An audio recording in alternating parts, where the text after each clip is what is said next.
नमस्कार मेरे प्यारे प्यारे बच्चों, आपका स्वागत है एक बार फिर से आपके खुद के channel project Y online classes में। और हम कर रहे हैं क्लास 10th की केमिस्ट्री का थर्ड चैप्टर, मेटल और नॉन मेटल। आज उसी चैप्टर से एक अ, हम कह सकते हैं लास्ट वीडियो हो सकती है मेटल और नॉन मेटल की, चैप्टर की नहीं कॉन्सेप्ट की, क्योंकि इसके बाद बचा है मेटल को किस तरह से एक्सट्रैक्ट करना है। ठीक है, किस तरह से धातुओं को हमें निकालना है वो सीखेंगे। लेकिन मेटल और नॉन मेटल से रिलेटेड चाहे हमने फिजिकल प्रॉपर्टीज देखी हो, केमिकल प्रॉपर्टीज देखी हो, वो सारा आज के इस वीडियो के बाद खत्म हो जाएगा।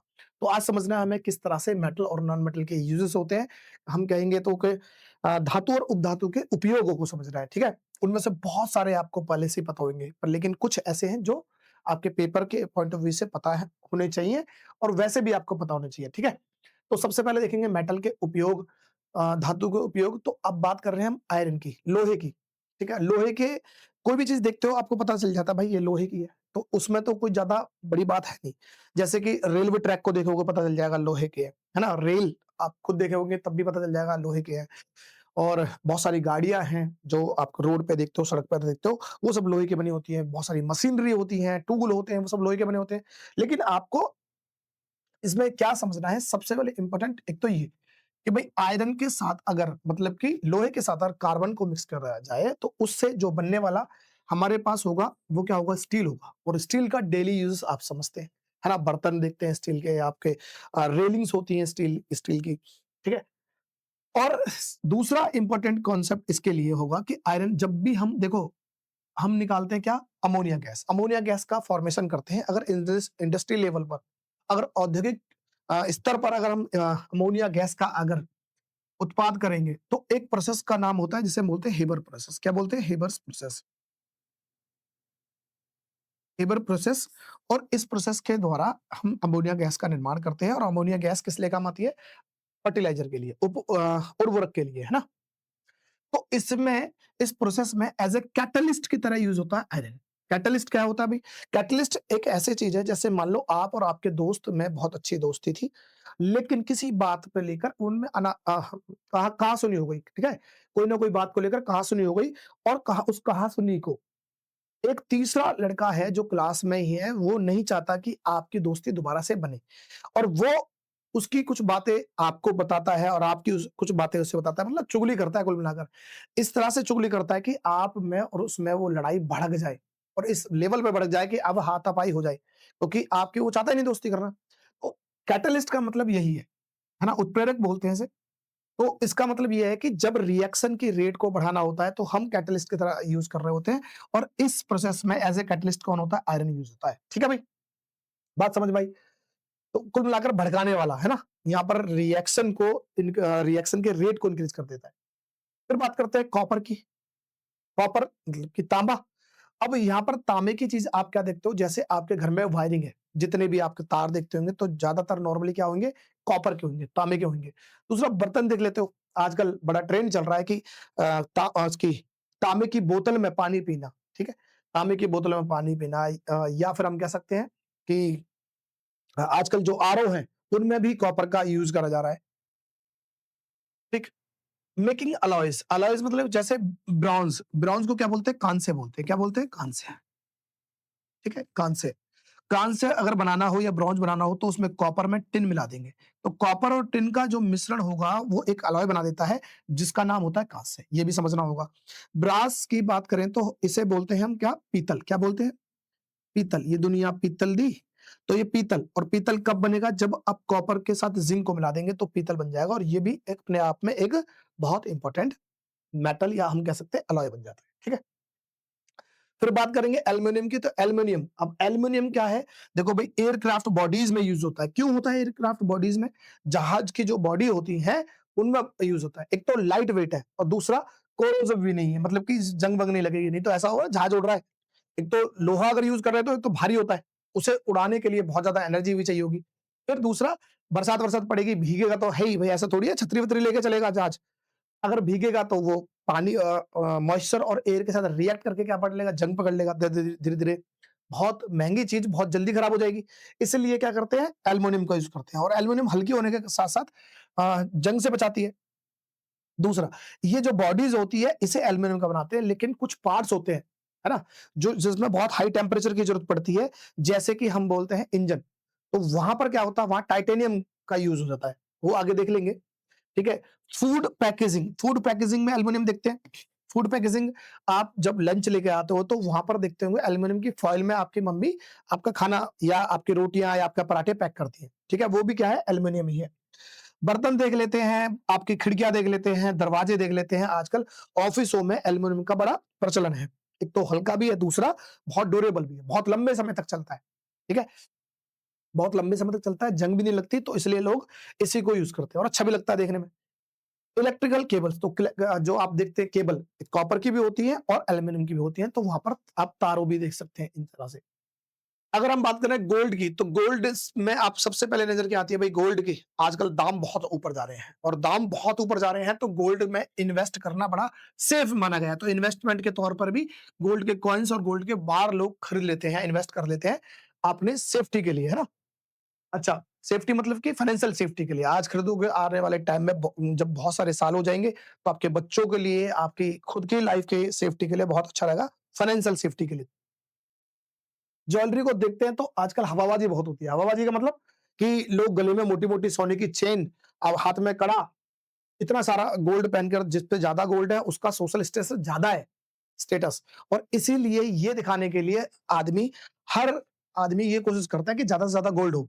ज़्यादातर क्या है, लेडीज़ों को शौक होता है, लेकिन आजकल जेंट्स लोग भी हाथ में अंगूठी, गले में सोने की चैन, हाथ में कड़ा, ऐसा पहन रहे हैं। लेकिन अभी कुछ दिनों से सोने का रेट बहुत बढ़ गया है, तो इसलिए आजकल आर्टिफ़िशियल चीज़ों में लोग ज़्यादा जा रहे हैं दिखाने के लिए, हवाबाजी के लिए।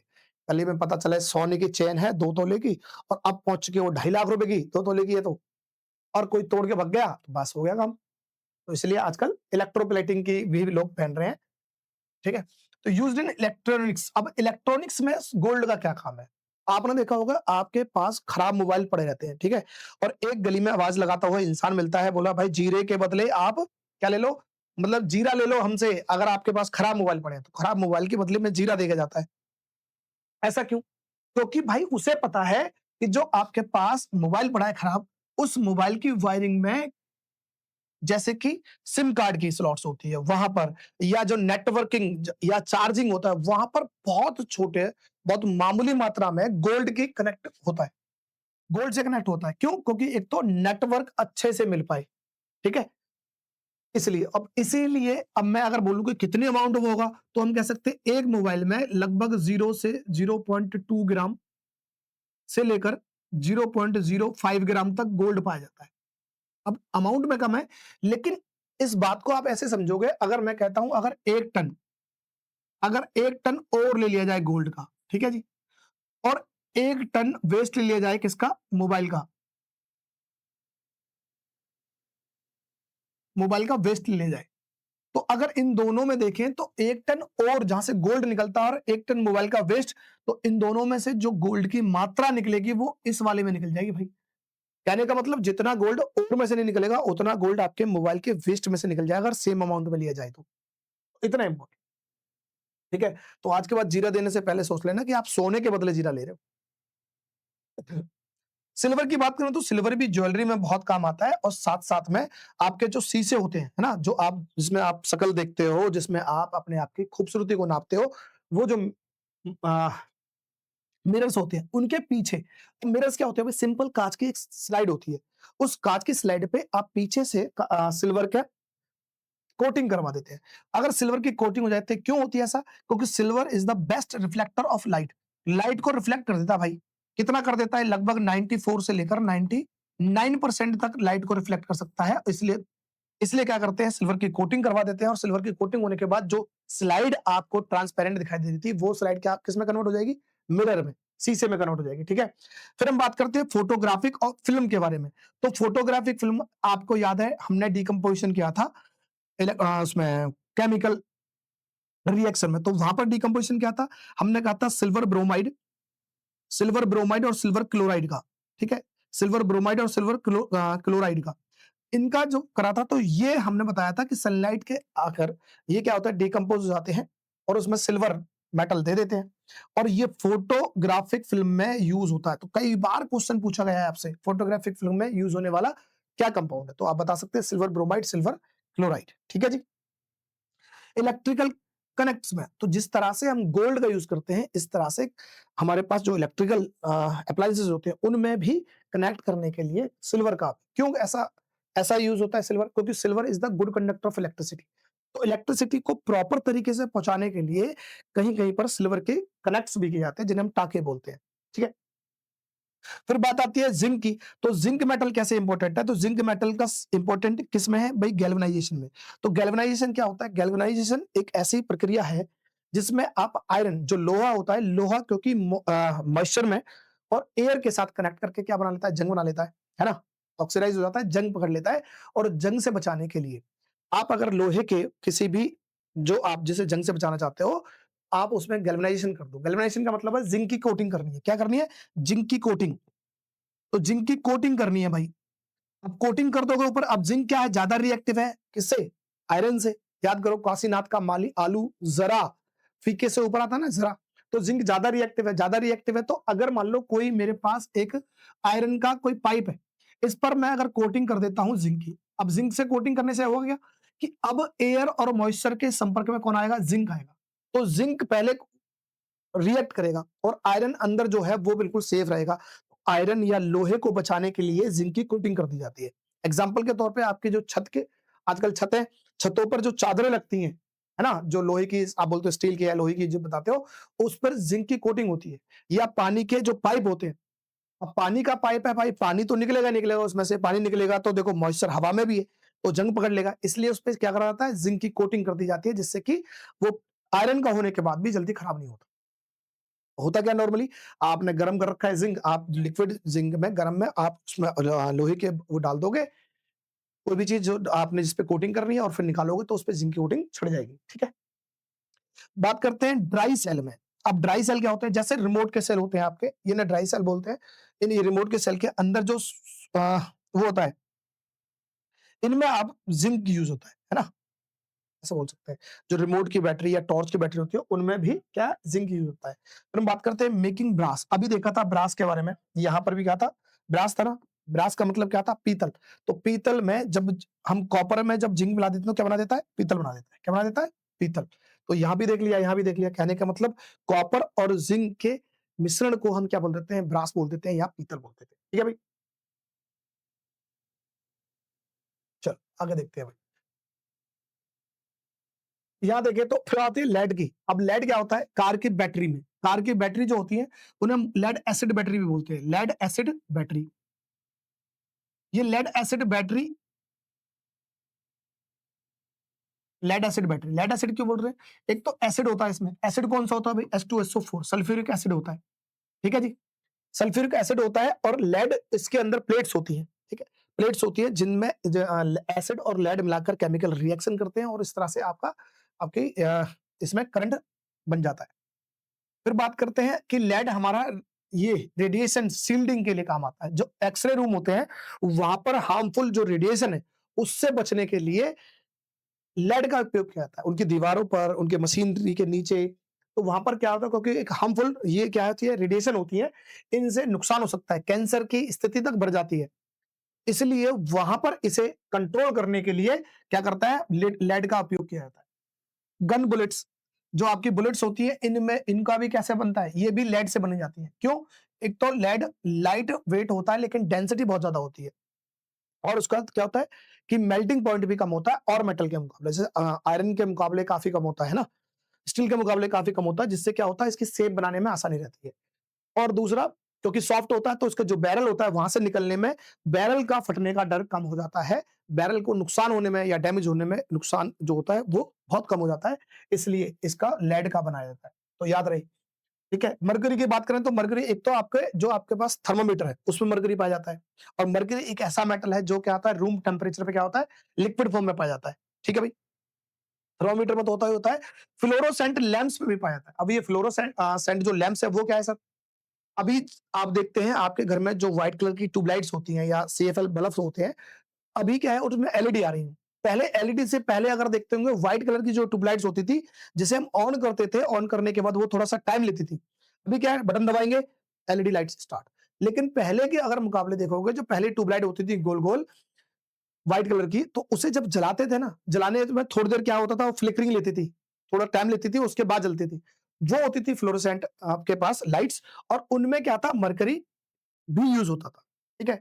डेंटल अमलगम में यूज़ होता है। ये डेंटल अमलगम क्या होता है? कभी-कभी देखा होगा कि आपका कुछ उल्टा-सीधा खाने से या आपके दाँतों में जब कैविटी लग जाती है, मान लें इंसान का ये दाँत था और दाँत यहाँ से खराब हो गया, ठीक है? खराब हो गया। इसमें आप मरकरी, अब मरकरी क्योंकि लिक्विड फॉर्म में आता है तो उसके साथ कुछ और मेटल भी मिलाए जाते हैं। अब मिलाने के बाद जो मरकरी है ना, वो उसे सॉफ्ट और उसे पेस्ट की तरह, गम की तरह बनाने का काम करता है।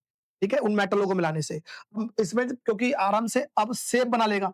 अब यहाँ पर भर देंगे, भरने के बाद क्यों? क्योंकि अब वो मुलायम है, एक गम की तरह काम कर रहा है। अब मिला के भर देंगे और जो मरकरी है वो दूसरे मेटलों से रिएक्ट करने के बाद एक स्ट्रॉन्ग एक कवर बना लेगी और इस तरह से जो आपकी कैविटी जो खराब दाँतों में खराब हो चुके थे, उनमें वो मसाला भर देंगे। ऐसे इस तरह से दिखाई दे रहा हो तो, ठीक है? यहाँ पर भी मरकरी काम करता है। सोडियम और पोटेशियम का अगर यूज़ करें तो सोडियम वेपर लैंप्स में काम होता है मेकिंग फर्टिलाइज़र, तो फर्टिलाइज़र में काम आता है और कूलेंट्स इन न्यूक्लियर रिएक्टर्स। अगर लिक्विड जो हमारे पास सोडियम होता है, उसे न्यूक्लियर जो रिएक्टर्स होते हैं, उसे उसमें एज़ ए कूलेंट की तरह यूज़ होता है। कूलेंट मतलब ठंडा करने के लिए, है ना? टाइटेनियम की बात करें तो मैंने बताया कि भाई देखो एरोस्पेस इंडस्ट्रीज मतलब कि जो जहाज वगैरह बनाते हैं, शिप वगैरह बनाते हैं, ऐसी इंडस्ट्रीज में टाइटेनियम का यूज होता है। अभी 2 मिनट पहले समझा था सर एल्युमिनियम का। एल्युमिनियम से जहाज की बॉडी वगैरह बनती है। बॉडी क्योंकि लाइट वेट की होती है और इसलिए बन जाता है। लेकिन टाइटेनियम का टेम्परेचर जो है ना, वो बहुत ज़्यादा अ, हाई मेल्टिंग पॉइंट या बॉइलिंग पॉइंट हम बोल सकते हैं।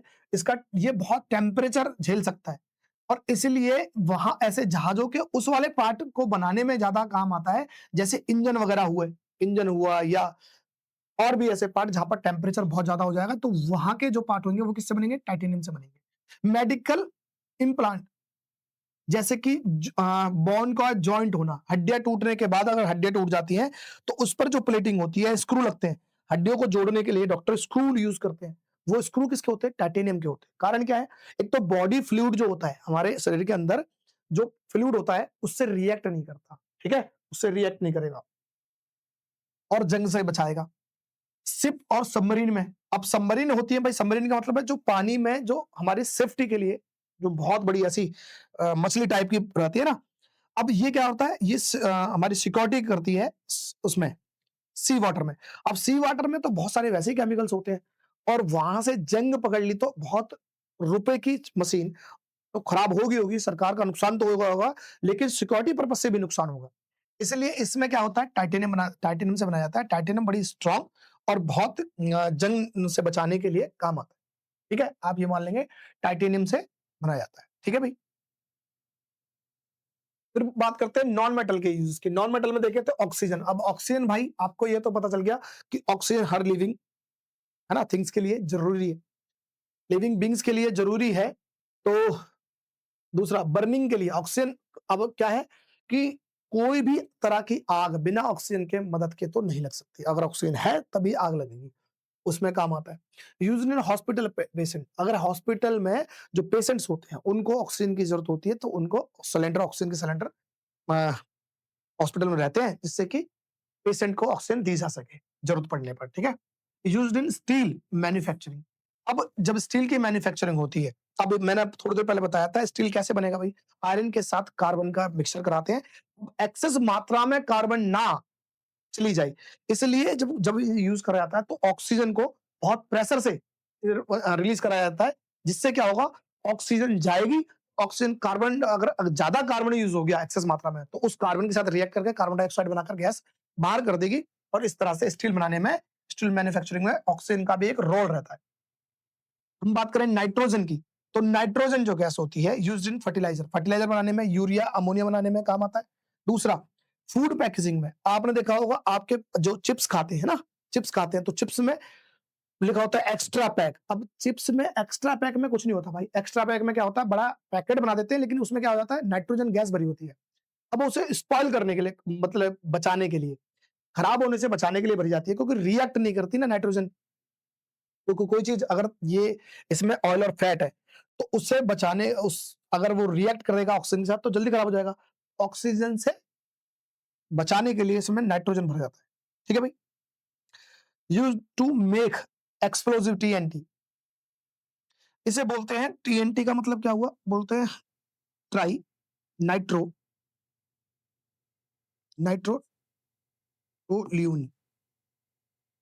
ठीक है? अब एक्सप्लोसिव में यूज़ होता है मतलब कि आप जो एक्सप्लोसिव मतलब कि बम पटाखे, है ना? तो उनको उनमें यूज़ होता है नाइट्रोजन का।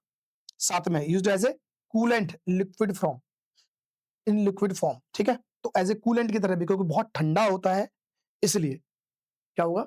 कूलेंट की तरह भी यूज़ हो जाता है।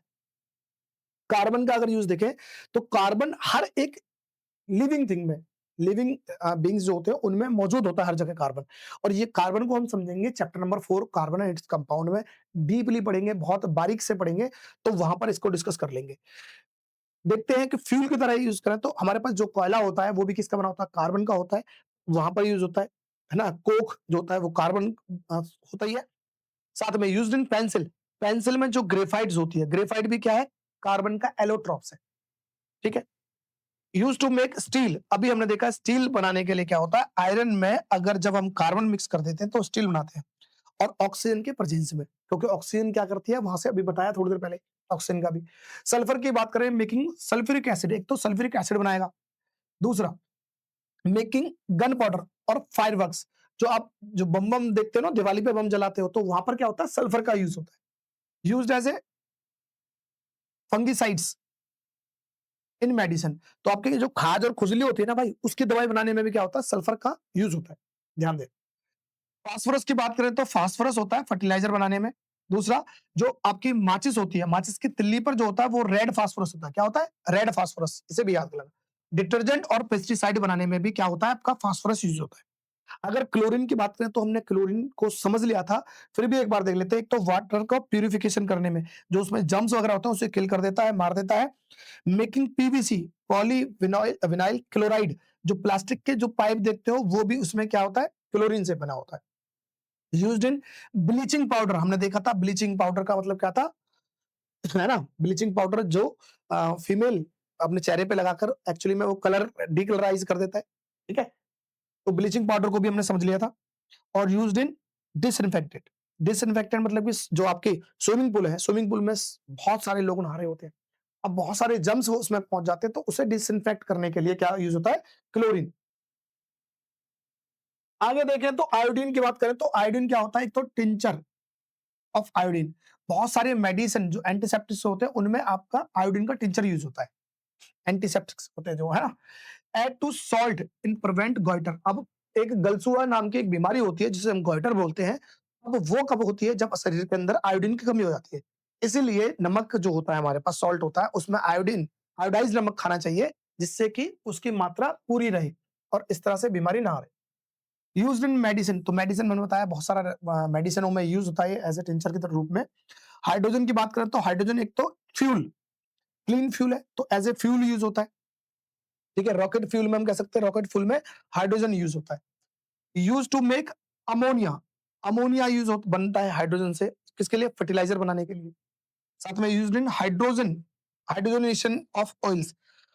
आगे चैप्टर नंबर 4 में जब हम कार्बन एंड कंपाउंड पढ़ेंगे तो हाइड्रोजनेशन के बारे में पढ़ेंगे। उसमें क्या होगा? आपका जो जो ऑयल होता है, वेजिटेबल ऑयल होगा, उसे वो हाइड्रोजनेशन करके उसे सॉलिड फॉर्म में, जो आपके पास डालडा होता है, उसे बनाने में काम आता है। ठीक है? रॉकेट फ्यूल के बारे में मैंने बात कर लिया। और ये हाइड्रोजन बहुत बहुत ज्यादा वो है, एक्सप्लोसिव है, और हल्का भी होता है। क्या होता है? हल्का भी है हाइड्रोजन, और एक्सप्लोसिव भी है, बहुत जल्दी आग पकड़ लेगा। अब ये बहुत हल्का है और आग पकड़ लेगा, इसीलिए इसके जगह हम क्या डालते हैं? गुब्बारे जो होते हैं, बच्चे गुब्बारों में, आपने देखा होगा गुब्बारों में हवा भरी होती है, एक ऐसी गैस भर रही होती है जिसके गुब्बारे क्या होते हैं? हवा में उड़ रहे होते हैं। छोटे छोटे बच्चे खेल रहे होते हैं, गुब्बारे जो लेता है। ठीक है? और याद देखेंगे आपने कि बहुत सारी कंपनियां ऐड करती है, बड़े-बड़े गुब्बारे लगाकर ऐड कर रही होती है। उसमें क्या होता है? हीलियम। अब हीलियम क्यों सर? हाइड्रोजन हल्का होने के बाद भी हीलियम क्यों भर रहे हैं? भाई हाइड्रोजन सबसे हल्का लाइटेस्ट गैस कौन है? गैस कौन है? हाइड्रोजन।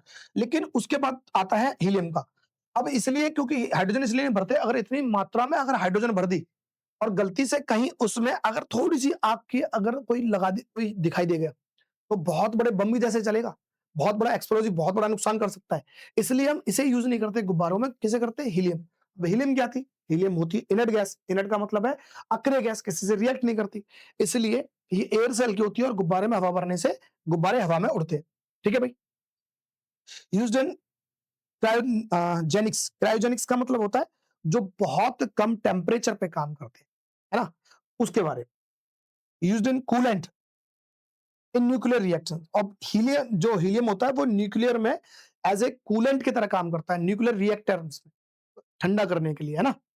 ये भी हम यूज़ कर सकते हैं। फ्लोरीन की बात करें तो नॉन मेटल है। अब ये क्या है? टेफ्लॉन, टेफ्लॉन बनाता है। भई जैसे आपने देखा होगा जो आपके फ्राई पैन होते हैं, वो होते हैं नॉन स्टिक। उस नॉन स्टिक को फ्राई पैन बनाने के लिए उसपे कोटिंग होती है, वो फ्लोरीन से बन जाती है। Used in toothpaste. अब टूथपेस्ट में भी फ्लोरीन यूज़ होता है, जो आपके दाँत सड़ना-गलना चालू हो जाते हैं, उसे रोकने के लिए उसमें क्या डाला जाता है? फ्लोरीन डाला जाता है।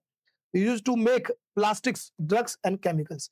और प्लास्टिक और बहुत सारी दवाइयों में, प्लास्टिक में और केमिकल्स में भी फ्लोरीन का यूज़ होता है। तो ये थे हमारे पास क्या मेटल और नॉन मेटल के यूज़, धातु और अधातु के उपयोग। तो उम्मीद करता हूँ आपको चीज़ें समझ में आई होंगी, बहुत सारी चीज़ें आपको ऑलरेडी पता होंगी, कुछ ऐसी भी होंगी जो आपको पहली बार पता चली हैं, तो आपको एक बार समझ लेना। अगर आपको याद हो जाते हैं, तो पेपर में तो काम आएँगे लेकिन आपके डेली लाइफ़ में भी बहुत काम आते हैं, ठीक है? तो मिलते हैं नेक्स्ट वीडियो के साथ।